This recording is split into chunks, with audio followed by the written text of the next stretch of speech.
Just before the All-Star break, the Cavs got themselves a shiny new toy named DeAndre Hunter, traded from Atlanta to help them in their pursuit of winning a title.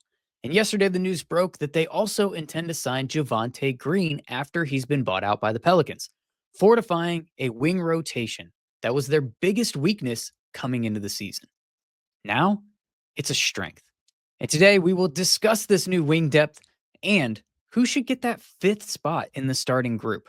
You're listening to the Sports Ethos Cleveland Cavaliers podcast.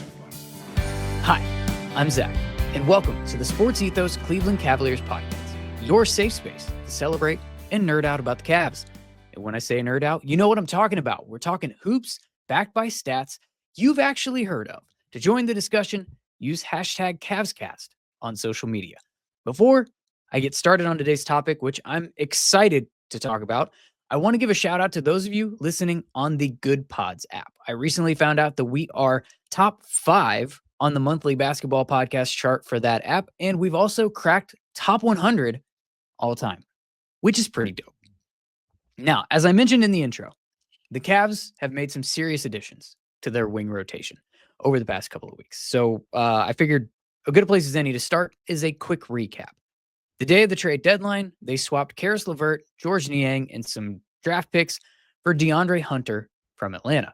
He's played 2 games for the Cavaliers so far, and I think it's fair to call his start positive and intriguing.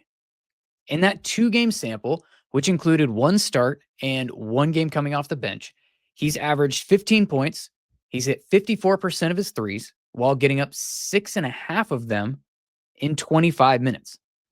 And his defensive presence has been felt perhaps more than his shooting has been. And yesterday, Wednesday, depending on when you're listening to this, the Cavs made 2 additional moves. It started with adding Naquan Tomlin on a 10-day out of the G League. And this one's interesting because he's been a beast for the Charge recently.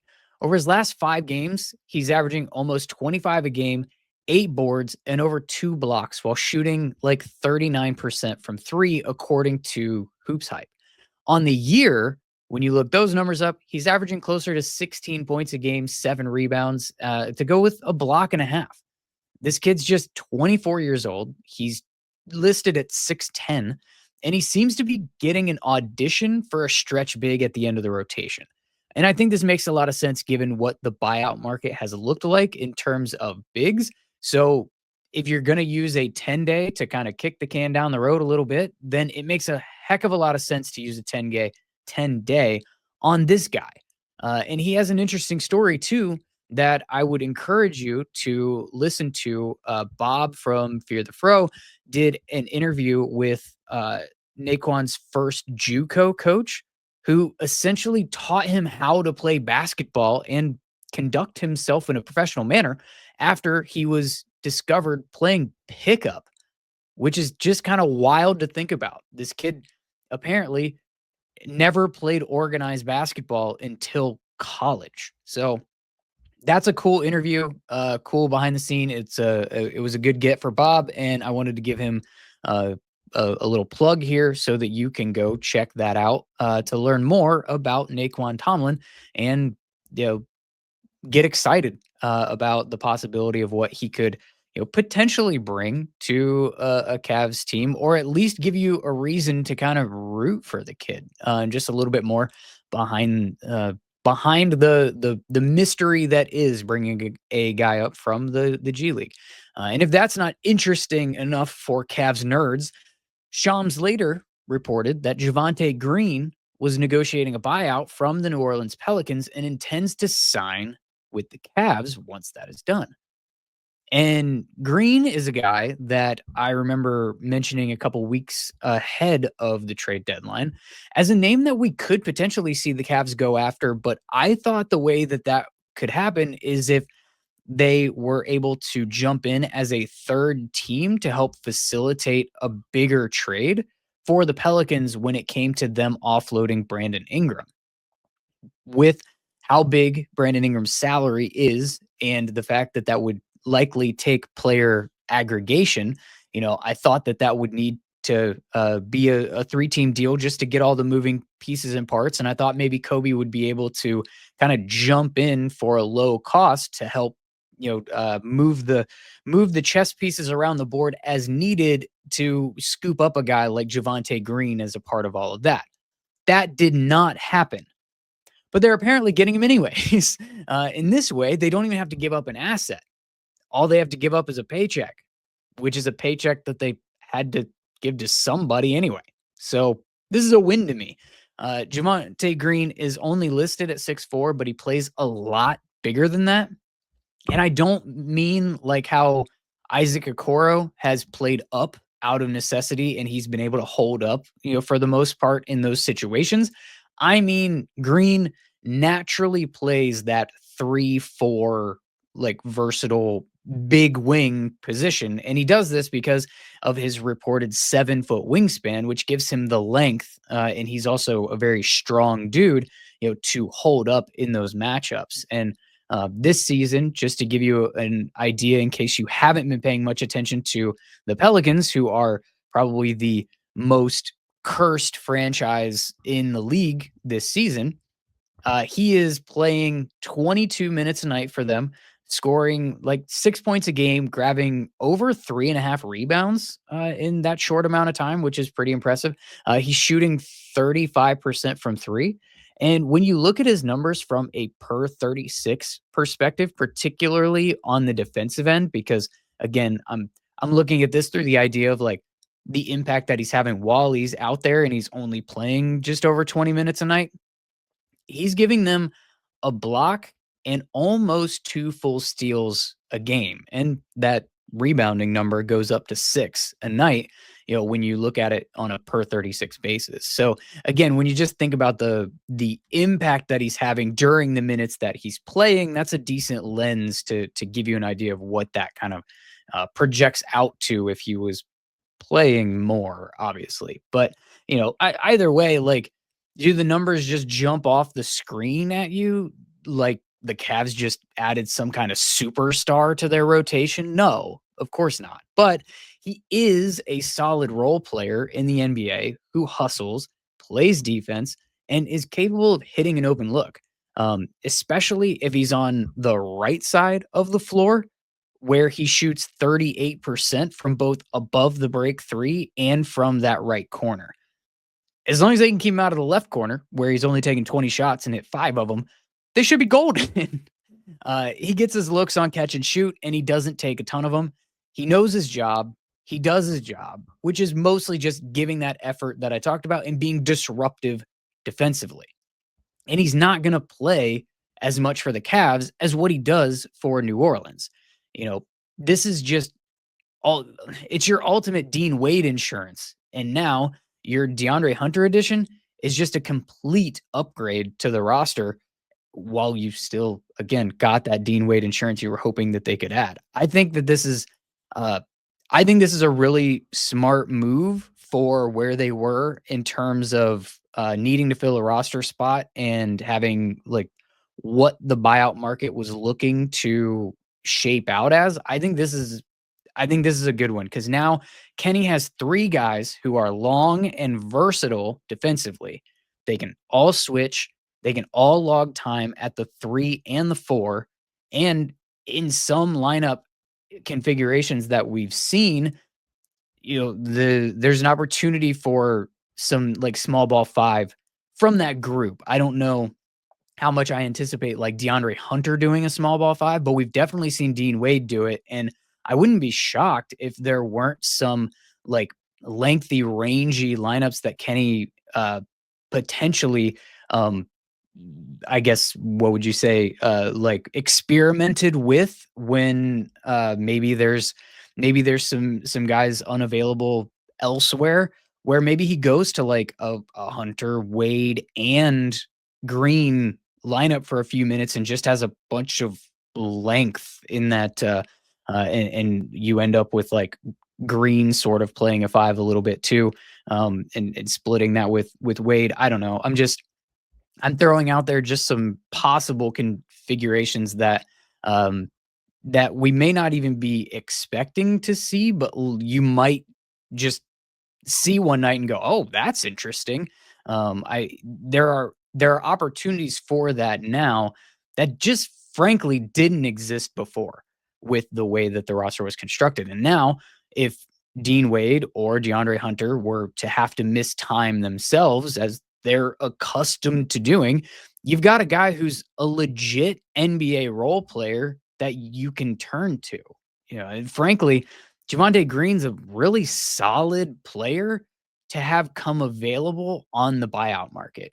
In a lot of ways, the Cavs are doubling down on their unique level of depth that they've had all season long by adding depth to a place where they haven't had any all season long with a move like this. Think about it. A team that came into the season with one Dean Wade as their only long, versatile type wing now have DeAndre Hunter, Dean Wade, and Javonte Green as the big wing rotation. And when I say big wing, what I mean is a guy who can play and guard both the 3 and the 4 position on the floor.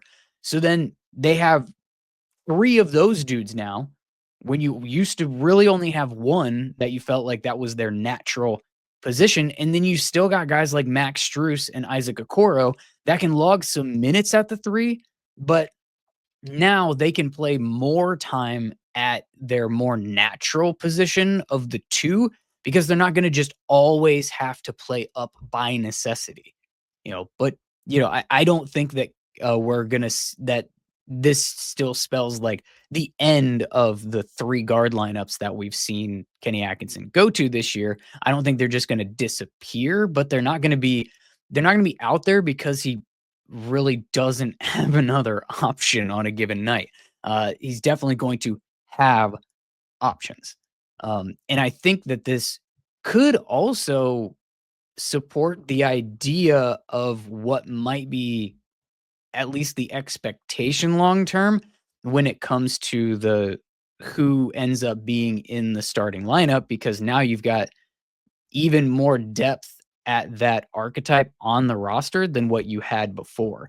So as we get into that, a guy like Max Strus, to a lesser extent Isaac Okoro, there's been a lot of conversation, among the Cavs online discourse about who should be the 5th starter on this team to align with the core 4. And that conversation is not new. We've been talking about it since the start of the season. We saw Dean Wade in that role, Isaac Okoro in that role. And then when Max Strus got healthy, he got thrown into the mix as well. And now, just as it seemed like Strus would hold on to that job, even if, for a lack of a better way to put it at this moment, it was by default with Okoro and Wade unavailable, they brought in DeAndre Hunter, who has a very compelling case for that starting job too. And I personally find this conversation to be incredibly fascinating. And while I will just say this now, I by no means think that I'm smarter than Kenny Atkinson. And I do trust that he's going to make the right call, given that he's pretty much pulled every correct string so far this season. And so this is not going to be the podcast where you get the host who is just shouting into the abyss about how the coach isn't doing what they think is right and somehow the coach is an idiot. That's not going to be me.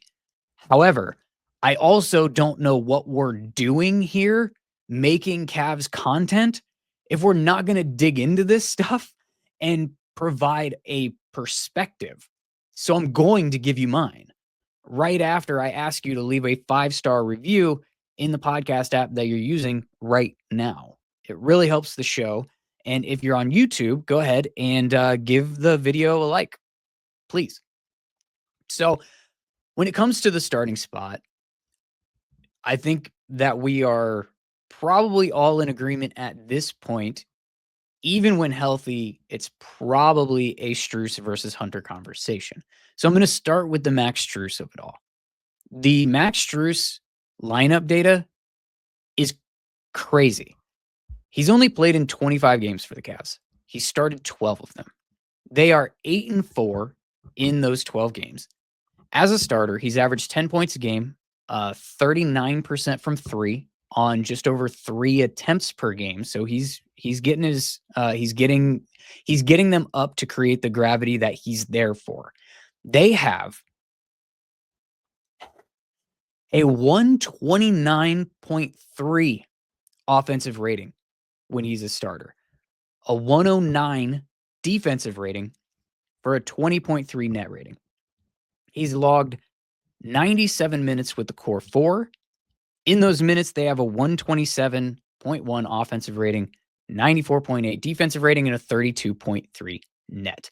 That is a very, very small sample size, and these numbers are insane. And some people would tell you that they are so insane that they are definitely why he should be the no-brainer starter at the small forward position. And when the trade for DeAndre Hunter was made, this was my first thought as well. Those lineups, when Strus is in them, have obviously played insanely well. There is a valid argument to be made about those numbers and how much noise is included in those numbers and how much direct impact the fifth person in those lineups really has on those numbers, given how much they rely on the core for themselves. There is also the fact that DeAndre Hunter was playing the sixth man role in Atlanta. It makes a ton of sense if the Cavs were to just keep him in that role and keep Max Strus as the starter and just be off to the races. But as you've heard me say offhand on this podcast before, after I sat with it longer than like a couple hours, the more I've thought about it, the more I find myself leaning away from that line of thinking, my original line of thinking. And it's not because they pay DeAndre Hunter more money than they pay Max Strus. I have heard the argument that if you're paying a guy over $20 million, then you start him. I am less swayed by that line of thinking. If you want to say that you shouldn't be investing a bunch of money into a dude that you're bringing off the bench, especially in an apron era CBA, I can see that argument. And there's a line at which I would absolutely agree with that argument. Imagine paying a guy like $50 million and bringing him off the bench, like Phoenix and Bradley Beal. That is obviously a poor allocation of financial resources. But with Strus making like $15 million, I don't see this as a situation where you trade for DeAndre Hunter and just say, well, we pay him more money, so I guess we have to start him now. No. What I started thinking about is what makes DeAndre Hunter attractive for the Cavs in the first place. And I started thinking about where I believed not having a guy like that on this team hurt them the most, as well as when having a guy like him could be most beneficial. And from an eye test standpoint, I've been mostly in favor of Dean Wade with the core 4.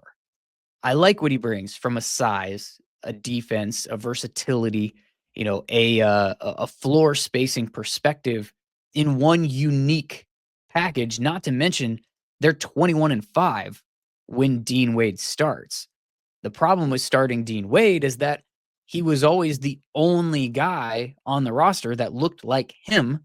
And therefore, if you start him, your rotations start to get a little wonky because you're bringing like 5 guys off of the bench that all essentially play the same positions as each other.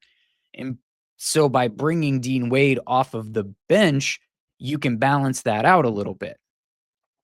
He's not the only one like that anymore. And there was always also the health concerns with Dean Wade, who misses quite a bit of time, which has been beaten into the ground. We all know that, So when I think about DeAndre Hunter, he's a clear upgrade on the Dean Wade archetype. And I at least want the chance to see him in that starting five to see if my expectations of having him are correct or not. And here's why. DeAndre Hunter, in my mind and in my opinion, in my hypothesis, if you will, is absolutely plug and play, particularly defensively, with the core four. And we saw it in that first game when Max was out against the Minnesota Timberwolves. DeAndre Hunter playing with Evan Mobley and Jarrett Allen was, quite frankly, a sight to behold on defense. They're just so long and so rangy. I said this on a pod recently, but those dudes' wingspans are unreal. DeAndre Hunter's is 7'2", Evan Mobley's 7'4", and Jarrett Allen 7'6". That is an insane amount of length. And I'm not going to cite a bunch of stats because it was one game, but they were really good defensively. They held the Timberwolves, who employ Anthony Edwards on their team, scoreless for like the first 7 minutes of the game. That is clearly not scalable, but it was impressive. It was a great looking stretch, and it was the first time he'd even been on the court with those guys. So it looked nice. He also is a really strong catch and shoot guy from three, which is a good fit with the core four. So by the eye test, you get why he would be advantageous, theoretically, of course, with them. And then when you think about the way the season has gone and where the opportunities for this team from an improvement standpoint really have shown themselves, it's been in the games that they've lost, right? Like you're not typically going to the wins and being like, okay, what's wrong with the team? So when you focus in on the 10 games that they've lost, I'm going to reiterate that. They have lost 10 games. 10. I am recording this before the first game that they play coming out of the All-Star break. It tips off in like 3 hours. So this wasn't a incredibly flawed roster. This wasn't a team that was broken. This is a team that has been very, very, very good.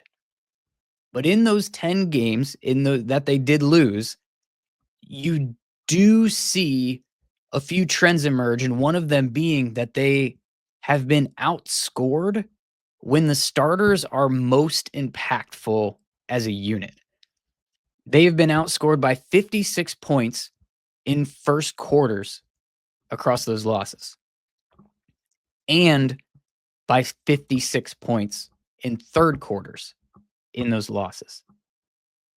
Compare that to being outscored by 10 points in the second quarter and actually outscoring opponents by 33 in the fourth, which is just super noisy. There's some garbage time lineups that have closed some big gaps on the scoreboard after the game was already over that throw off that fourth quarter number. For one big glaring example, they outscored the Thunder 33-15 in the fourth quarter in that game in Oklahoma City when they still lost by 20. That alone accounts for 18 of the 33 points. So in the cases that you had actually like starters on the floor in those fourth quarter units that did make up a little bit of ground, they were often accompanied by non-starters in those closing lineups like Merrill and Ty Jerome, Niang, LeVert before the trade, that kind of thing. And so I don't put a lot of stock in the fourth quarters, and what I do see is also like not just the impact of the starters as a cohesive unit. Ultimately, what it means to me when I see those numbers is that they're getting themselves in a hole at the time when you would have the most impact by your starting group. The very beginning of the game and the very beginning of the second half. So when the Cavs lose, who starts that game is actually really important. So then when you, again, kind of look at the losses and who they're losing to or have lost to, I don't want to say losing to, because again, they've lost 10 games. It's not like losing is a habit that this team has, but they've lost to the Celtics twice, and I'm just going to run through some of these. In the second loss to the Celtics, the more recent one, they were down 28-15 after the first quarter, and they were only outscored 33-31 in the third. So the problem in this game was the ridiculous hole that they were trying to climb out of after shooting 6 of 26 in the first quarter. They won the rest of the game by 6 points, by the way. In the first loss to Boston, they were losing 26-20 for the first quarter. They actually won the third. So the problem in that game was more in the reserve minutes, which actually made sense because all their guys were injured. There was no LeVert, no Wade, no Strus, no Okoro. Craig Porter Jr. logged 25 minutes, which was more than Sam Merrill, who started that game. But so is it but there was an impact, you could say, when it was like starters versus starters, and that's a team that has guys like, as we know, Jason Tatum, Jaylen Brown, Kristaps Porzingis, a lot of length. The Oklahoma City Thunder, when they lost to them, the Cavs were down 32-14 after the first. They were also outscored 44-32 in the third. That's a team with a lot of size, a lot of physicality, particularly on the perimeter. They had 12 steals and 5 blocks, forcing 21 turnovers in that game. And they got a big game out of SGA, which there's not a lot that you're going to do with that. But they also had, Lou Dort was out of his mind, and J-Dub scored 19 points and had 5 stocks. He was plus 29 in that game. Again, very, very length, physicality, perimeter, just disruptive on the perimeter. The Thunder are so good defensively because they're able to keep people out of the paint because of the way that they guard on the perimeter. I believe I just watched a video not that long ago. I believe it was on the Thinking Basketball channel that was broke that down pretty interestingly. So if you're a nerd and you want to go check that out, I would say you wouldn't be wasting your time. However, wait until this episode of the podcast is over, please. They lost to the Rockets twice, as we know. In that second game, they lost the first quarter 33-27. They lost the third quarter 33-30. They gave up 14 offensive rebounds, which were oftentimes also backbreakers. Amen Thompson was ridiculous in that game. In game one, they lost the first quarter 39-32 and lost the third quarter 33-30. They held the Cavs to 32% shooting from three, which was not ideal. Had 8 steals. Amen Thompson, again, was ridiculous, 16 points at 16 rebounds, 4 steals. Cam Whitmore got hot in that game, if you remember. Tari Eason was good. Again, all their lengthy wings played well in that game. The Hawks lost 2 games against the Hawks. In the second game, lost the first quarter 29-27, lost the third quarter 39-23. First game tied in the first quarter, lost the third quarter 37-31. Ironically, they were torched by DeAndre Hunter in both of those games, who they brought in to fix their big wing problem. Jalen Johnson also completely wrecked them. Zachary Reese-Shea played really well against them. Even in the game that the Cavs won, Hunter and Reese-Shea were really, really good. They've lost to the Indiana Pacers, who beat them in the first quarter and the third quarter. 21-19 in the first, 37-18 in the third. Played a lot of physical defense, a lot of pressure on the perimeter. The Heat is kind of an outlier. They just lost that game. Call it Miami flu or just not showing up, but it's the biggest outlier when it comes to the trends that we've seen across the rest of the losses. The Philadelphia 76ers lost the first quarter 39-33, lost the third quarter 34-29. Paul George played well, dropped 30, hit 6 threes. Kelly Oubre went for 22 and 13 rebounds. They were plus 13 with him, both lengthy wings. So when we break these things down, the trends that emerge, if I haven't completely lost you in just looking at some of those box scores and the quarter by quarter breakdowns, is being outplayed in the first and third quarters when the starters get their main stretches as a unit together.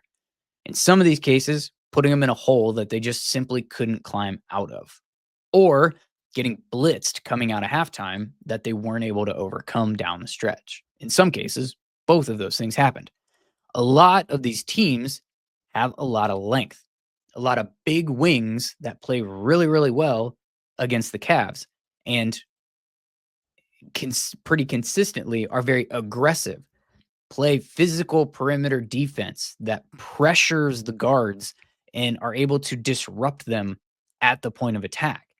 And why I think that DeAndre Hunter helps in these situations is that he has the length and the versatility to compete with the length on these other teams that have given them problems.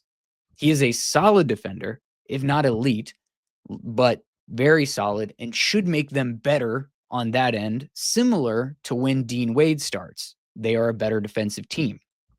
He's also good on the offensive end at both catch and shoot with a very high release point.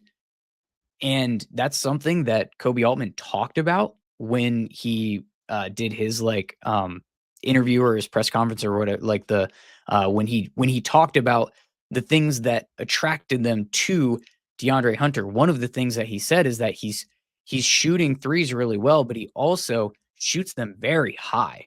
So he's not contests are less effective on a guy like that. And so that can be quite advantageous for a team that struggles to score the basketball sometimes when the other team is long, versatile, and physical out on the perimeter. He's also good at creating for himself. So when the guards are being swarmed or struggling with those lengthy defenders, he's a guy they can give the ball to who's going to be less bothered by that length, and he can do stuff with it, whether that be catch and shoot, or he can go off the dribble as well. Is he an amazing playmaker from there and things like that? No, not necessarily, but he is effective taking the ball to the rim and scoring, getting to the free throw line, things like that. I want to be very clear. I don't think that DeAndre Hunter just fixes all the problems that the Cavs could ever possibly have. I'm not suggesting that if you just had DeAndre Hunter in all of those games, you're 54-0. Nor am I saying that the Cavs have been woeful in any way before bringing him on board. But what I am saying is that some of the consistent challenges that they have had, particularly in those games that they lost, are things that DeAndre Hunter was brought in to help them solve. So I am absolutely in favor of giving him a chance to try to do that. Don't just bring him in and put him in a sixth man role like he had been playing in Atlanta just because he was playing well in that. A lot of people will tell you that it's more important who closes a game than who starts the game anyways. And I would generally agree with that statement. But there's definitely some things that have plagued the Cavs in some of these losses that actually show that it matters who starts these games. How the starters play as a unit has been important. And that's going to be almost exclusively dependent on the core four in the vast majority of cases. So it's about finding the guy who complements them best against those other starting groups, particularly against the teams that you're concerned about facing in the playoffs. My hypothesis is that DeAndre Hunter is that guy, and they should give it a chance to find out. Otherwise, what did you bring him in for? I would, however, still manage his minutes to be under 28 to try to keep him as healthy as possible and avoid the knee swelling issues that he's dealt with in his career. And I would also want to get him plenty of minutes with the second unit so that he can play with his guy, Ty Jerome. And in situations where he can be a little bit more of a focal point on the offensive end, in a way that he's not going to be asked to do when he's playing alongside the core four. And I would still get Max Strus on the floor with those other guys to bring his gravity in the floor spacing in the mix too, and get him minutes with them because they have been very effective together when he's out there. But I would at least want to see, or I do want to see, if DeAndre Hunter being out there at the tip brings the impact that you hoped it would when you traded for him in the first place. Now, of course, I've mentioned earlier that I am recording this before tonight's game. So if you listen to this after the game, you're going to know who Kenny's going with, at least coming out of the All-Star break, and might tell me I'm an idiot because whatever he did, they played really well or really bad or whatever is about to happen. I don't have a crystal ball.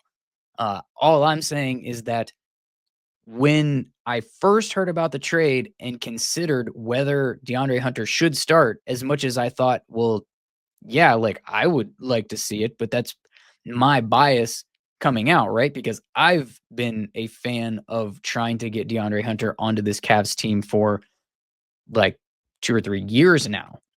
So, of course, that's what I want to see. That doesn't mean that it's the right thing for the team. Look at how well they play with Max Strus and look at how well he's played as a sixth man. Duh, Zach, like, don't be an idiot here, was my first thought. This is why I've gone away from that and why I'm back to and feel confident in wanting to at least see DeAndre Hunter as a starter with this core four. And again, find out if he solves the problems that I think he's there to solve. If you made it to the end of this episode, please subscribe to the show on whatever app that you are using right now. And now that the episode's over, go open your app store, download the Sports Ethos app for one of the best blurb feeds in the business. It is very, very free. You can also follow the show on X and Blue Sky at Ethos Cavs. As always, I'm Zach. Thanks for nerding out with me, Cavs fans.